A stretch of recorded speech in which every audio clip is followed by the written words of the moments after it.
প্রাধান্য দেওয়া হয়েছে ভালো একটা পুরস্কারের জন্য। এটা একটা হাদিস বলি যে হযরত আবু বকর রাদিয়াল্লাহু তাআলা হতে বর্ণিত, এক যুদ্ধের মধ্যে একজন সাহাবী একটা শত্রুকে হত্যা করার পরে এই সামনাটা সালাবটা নিয়ে গেছে অন্য একজন, কিন্তু আল্লাহ রাসূল ঘোষণা করছেন মান কাতালা ফাতিলান ফালাহু সালাম।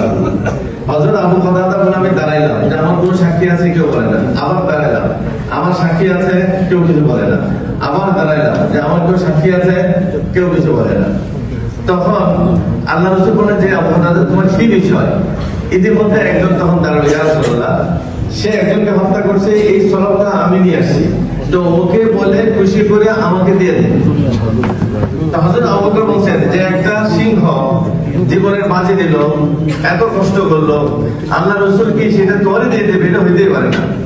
আল্লাহ রাসূল তখন বলতেছেন হ্যাঁ সাদাকা আবু বকর, আবু বকর সত্যি বলছে, এটা ওই সিংহেরই যে জীবনের বাজি দিয়ে একে হত্যা করেছে। তা আল্লাহ রাসূল তখন তার থেকে সনদ নিয়ে তারা দিয়ে দিলেন। তো এটা একটা মর্যাদা রক্ষা করা, এটা একটা সুন্দর। এই জন্য আমরা এটা চেষ্টা করেছি যে এইভাবে তাদেরকে সম্মানিত করার জন্য। তাও এটা ছোট, আখিরাতে আল্লাহ দেবে বেশি। আল্লাহ আমাদের তাদের মোটামুটি বলেছেন যে আখিরাতটাই আপনারা সামনে রাখবেন, আল্লাহর জন্য আপনারা নেবেন, অহংকার দিলে রাখবেন না।